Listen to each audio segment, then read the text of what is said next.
चर्चित पत्रकार भोजराज थापाले पैसा खाइदिएको आरोप लागेपछि बोलिन् सरस्वती बिके घरती। पहिले चिसो समयमा अर्धनग्न अवस्थामा नुनसँग भात खाइरहेका यी 4 बालबालिकाको घर बनाएका चर्चित पत्रकार भोजराज थापालाई सहयोग उठेको रकम खाइदिएको भन्ने आरोप लागेपछि ती बच्चाकी आमा सरस्वती बिके घरती बोलेकी छन्। उनले भनेकी छन्, मेरो नागरिकता नभएर बैंकमा खाता खोल्न मिलेन, त्यही भएर पैसा राख्न दिएको हो। भोजराज थापाले खानु भएको छैन, मलाई चाहिने बेला उहाँले दिनुहुन्छ।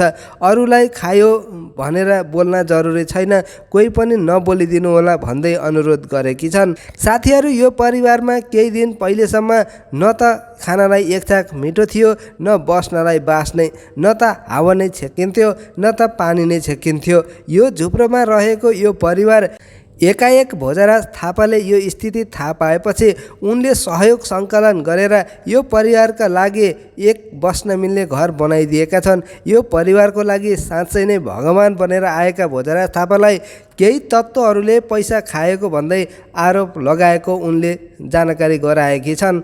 तर भोजराज थापाले भने नागरिकताको समेत प्रोसेस गरिरहेका छन्। यदि नागरिकता बन्ने बित्तिकै उनले बैंकमा खाता खोलेर सम्पूर्ण पैसा उनको नाममा ट्रान्सफर गरिदिने उनले जानकारी गरेका छन्। दर्शकबिन, तपाईँ के भन्नुहुन्छ? भोजराज थापाले पैसा खायो भन्नेहरूको लागि कृपया कमेन्ट बक्समा लेख्न नबिर्सिनुहोला।